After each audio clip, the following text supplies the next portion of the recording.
Welcome to the Shreveport Connection with Tommy. This video is on your SmackDown spoilers and WWE main event spoilers. But first, as usual, birthdays. Happy birthday goes to Glenn Jacobs, aka Kane. He turned 49 years old. WWE's Iron Man started with the company in 1995. Jerry Blackwell was born on April 26, 1949, died at the age of 45 on January 22nd, 1995 due to injuries suffered from a car accident. No advertised dark main event for a SmackDown taping, so there wasn't any results posted by 5 different dirt sheets from Tuesday night's taping. Paige and Chris Jericho had a Twitter exchange after Raw went off the air and what have you, after Jericho put Dean Ambrose in the walls of Jericho on top of the Raw announce table, as Paige was saying. And here's what she said on Twitter, at Real Paige WWE. Putting people in submissions on the announce table is my gimmick. At I Am Jericho. It's whatevs. Hashtag Raw. Well, I Am Jericho retweeted Paige. Please, child, go back and watch greatest match at WWE. Hashtag Raw history. On 5/21/2001, when I tore at Triple H's quad on that table. Cameron posted this video to her personal YouTube account from a recent pole dancing class she took with her friend. And she's also said to be twerking in the video. Well, the Citrus Bowl in Orlando, which is the home of WWE's WrestleMania 33 next year, is changed names.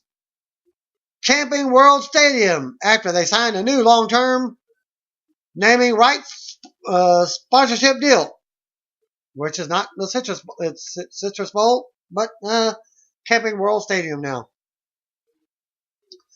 Courtesy of Wrestling DVD Network, here's a picture with cover art for WWE's Living on Razor's Edge, the Scott Hall story.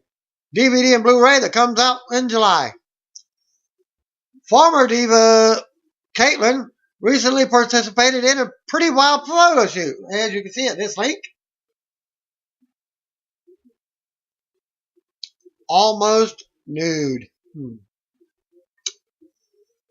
By the way, it's Instagram.com/Celeste Bonin. New theme song for Luke Gallows and Carl Anderson that debuted on Raw. It's called Owen in the Sky. WWE released the audio on YouTube, as you can see at this link here, or hear it at the link too as well.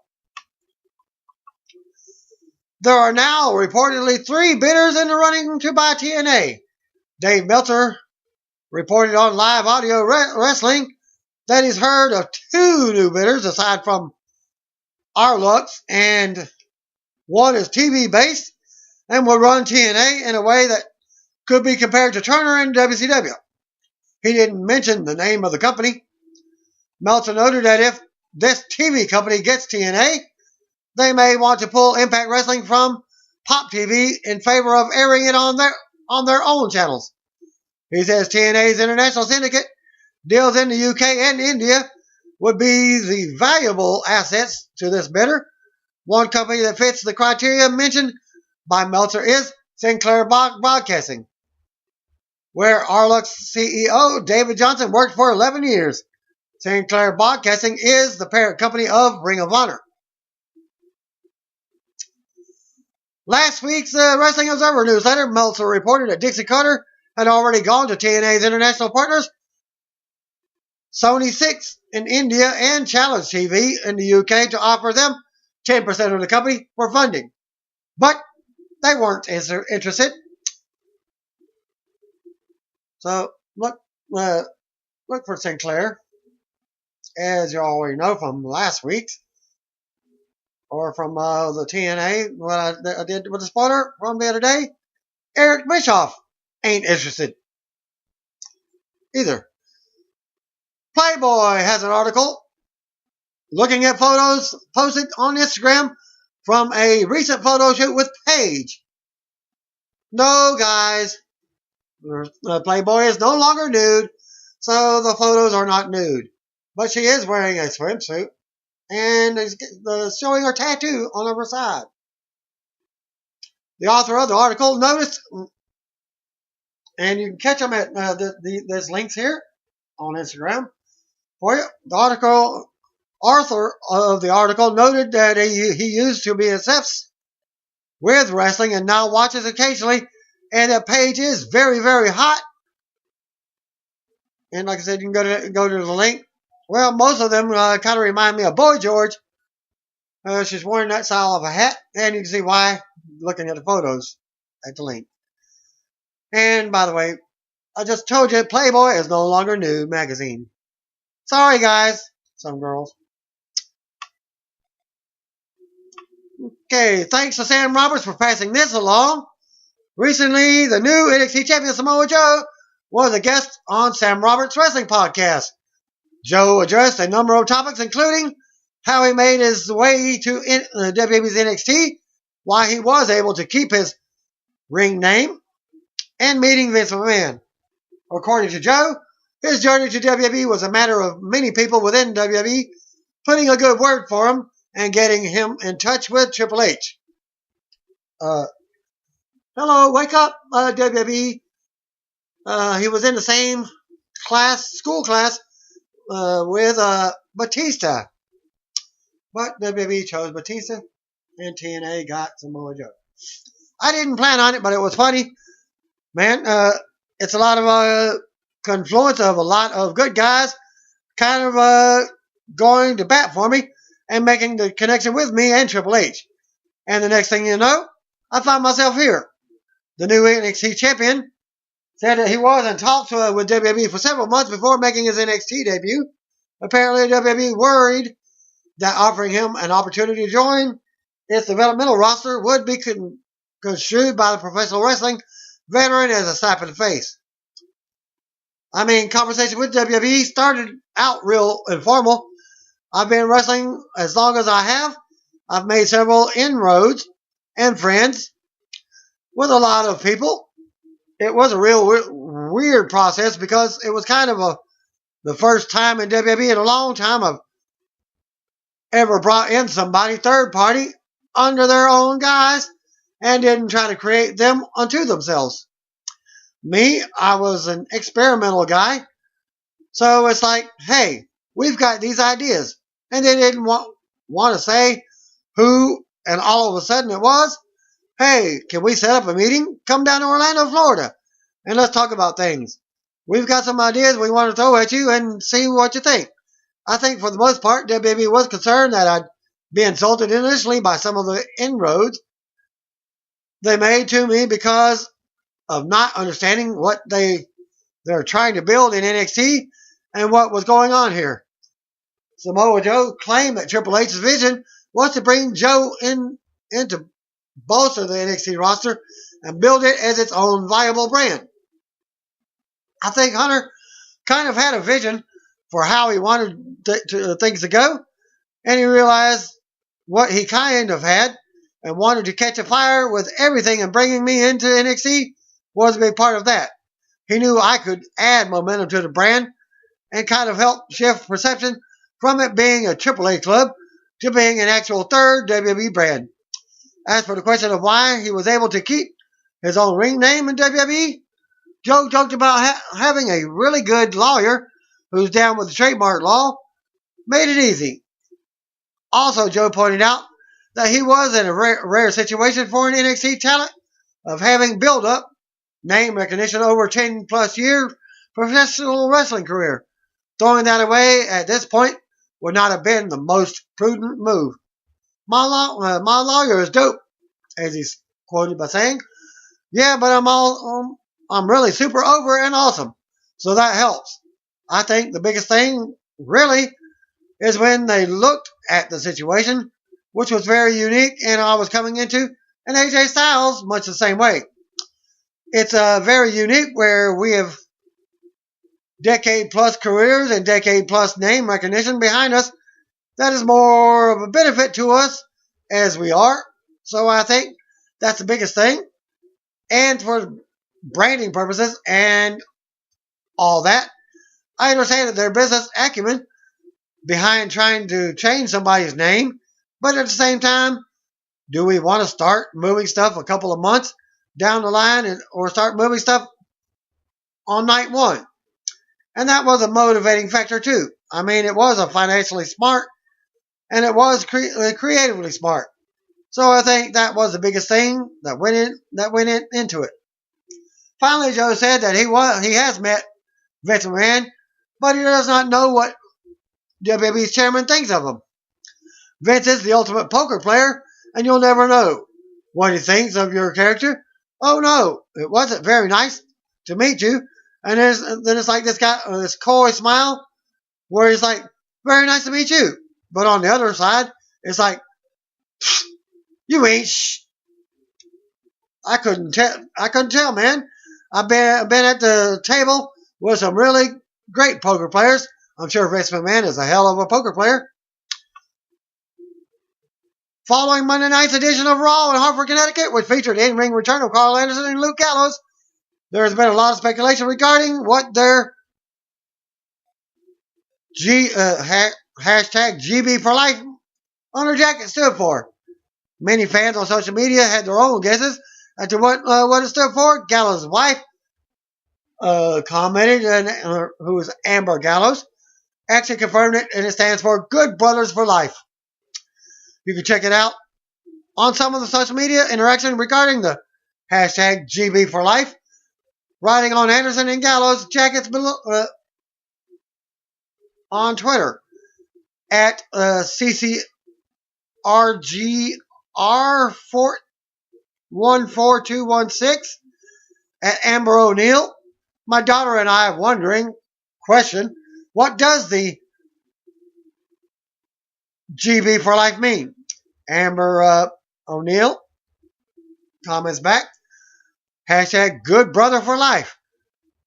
The four noticing at Impact Doc liked it. That's Doc Gallows' Twitter name. He might get a WWE name rebranded. Preview for Camp WWE at this link, which premieres on the WWE Network after Sunday's Payback pay-per-view. Some of it you've already seen, some of it's kind of newish. Bray Wyatt had a cryptic tweet today on Tuesday at WWE Bray Wyatt. I will walk immortal until my work on this planet is done. Change the world.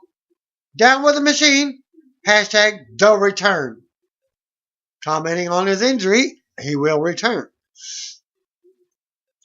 Former TNA champion Eric Young appeared at the Nashville Predators game and is featured in a video from the team below. Young had also continued to promote TNA Impact on his Twitter despite leaving the company. He played the Ultimate Warrior theme song at this link.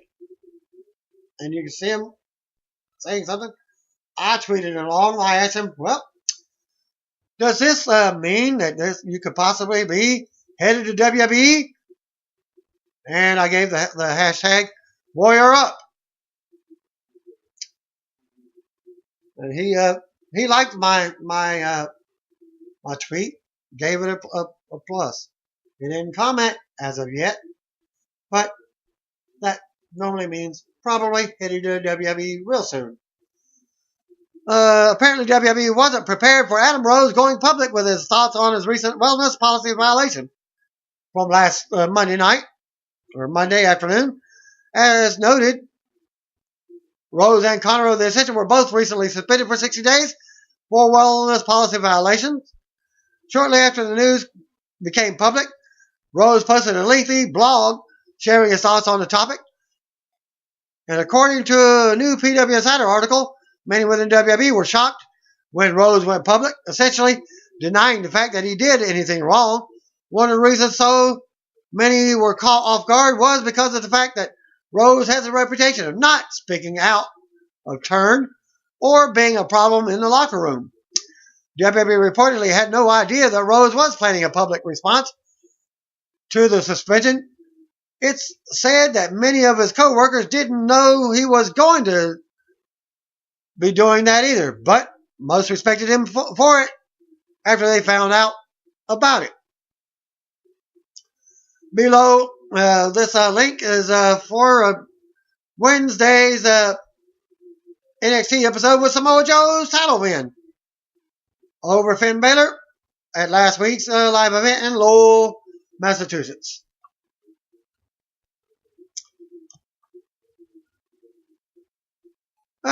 The breakup of the League of Nations will happen on this Thursday SmackDown. The split came when Alberto Del Rio and Rusev walked out on Sheamus during six-man match against Cesaro, Sami Zayn, and WWE US Champion Kalisto from last week's SmackDown.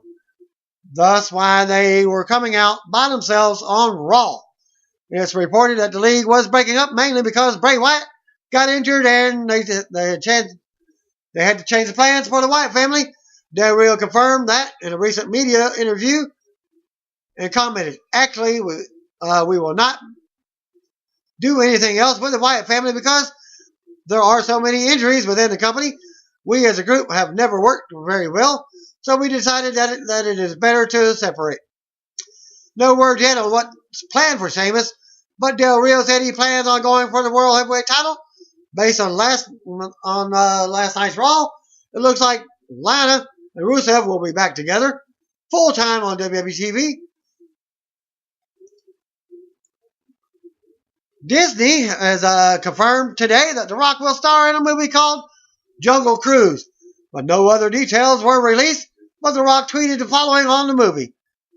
At The Rock, Dwayne Johnson retweeted Michael McWhirter.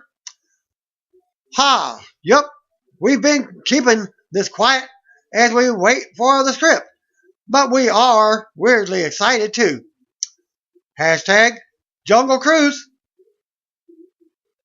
Titus O'Neil has returned to action tonight at the WWE tapings in Manchester, New Hampshire. He defeated Tyler Breeze in a dark match. Titus was suspended for 60 days due to the incident with Vince McMahon at the end of the Daniel Bryan celebration on Raw earlier this year. Titus got a good pop tonight in Manchester, and the match was said to be pretty good. WWE taped the following matches for the main event episode: Dolph Ziggler versus Victor, Kevin Owens versus Jack Swagger, Zack Ryder and Fandango versus Luke Gallows and Carl Anderson, Bullet Club. No mention as yet as their name.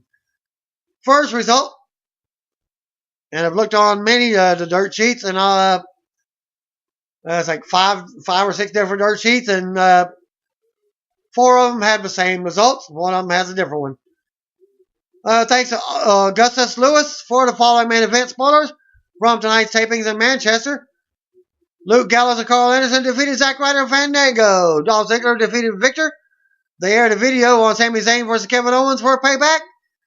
And Kevin Owens defeated Jack Swagger in a really good, decent match. Eric Lynch posted the other different one from the main event. Spoilers, as WWE is invading Manchester for the April 28th episode of SmackDown, which is Thursday from the Verizon Wireless Arena. Doc Gallows and Carl Anderson defeated Zack Ryder and Fandango. Dolph Ziggler versus Victor. Dolph Ziggler defeated Victor. Kevin Owens defeated Jack Swagger. And those were in order, and the other one was not kind of in order. Yeah, it's the same order. Just brief results. SmackDown, spoilers, thanks to Augustus Lewis from the Verizon Center, Manchester, New Hampshire. World Heavyweight Champion Roman Reigns and Intercontinental Champion The Miz with Maurice kicks off SmackDown with an in-ring segment. It ends with Miz trying to attack and Reigns launching him out of the ring.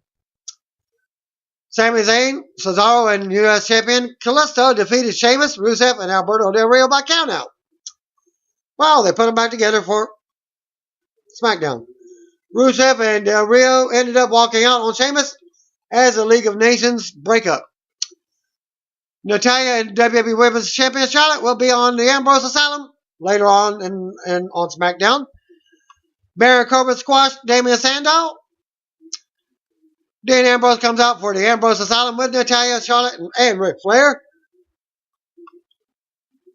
Nothing more than that. They just said they came out. Didn't discuss what they said. Enzo Amore and Big Cass versus the Social Outcasts was up next. Our tag team champions, the New Day, came out first for a big pop. They joined in the commentary made by Byron Saxon sit on the floor. And I'll show you a picture of that as well for you. Pops for Enzo and Cass, pre-match promos as well.